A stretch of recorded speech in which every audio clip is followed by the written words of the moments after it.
This is VOA News. Reporting by remote, I'm David Byrd.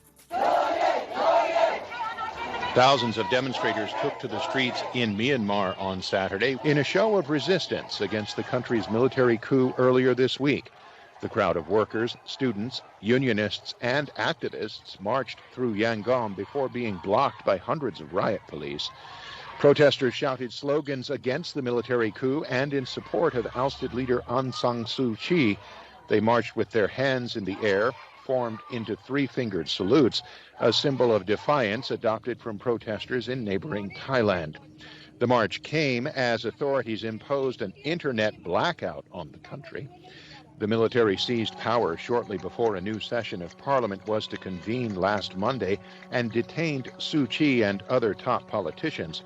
The military accused Suu Kyi and her party of failing to act on its complaints that November's elections were fraudulent, though the Election Commission said it had not found evidence to support those claims. Egyptian authorities on Saturday released Mahmoud Hussein, an Egyptian journalist working for Qatar's Al Jazeera television network, who had been held in pre-trial detention for more than 4 years. Hussein was detained in December of 2016 after arriving in Cairo from Doha for a vacation. He was held on charges of spreading false news, joining a banned group, and receiving foreign funds. Hussein was released after Saudi Arabia, the United Arab Emirates, Bahrain, and Egypt agreed in January to restore diplomatic, trade, and travel ties with Qatar. Those ties were severed in 2017 over allegations that Qatar supported terrorism, a charge that Doha denies. You can find more on our website, voanews.com. This is VOA News. A year after his death from COVID-19, residents in the Chinese city of Wuhan say they remain grateful to the doctor who first sounded the alarm about the outbreak. Reuters Olivia Chang reports. It has been a year since Li Wenliang, the whistleblower doctor who first warned about the COVID-19 outbreak, died from the virus. Li was an ophthalmologist at a hospital in the city who tried to sound the alarm about the virus's appearance, but was reprimanded by authorities for, quote, spreading rumors. His death from COVID-19 on February 7 last year led to an outpouring of public mourning and rare expressions of anger online.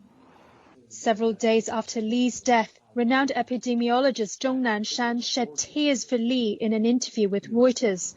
He's the hero of China. But when President Xi Jinping honored the heroes who fought against the virus in September last year, there was no mention of Li's contribution. That's Reuters' Olivia Chang. Poorer countries are working to secure their own COVID-19 vaccines instead of waiting for them to be delivered by the UN and other organizations. AP's Sarah Bassett reports.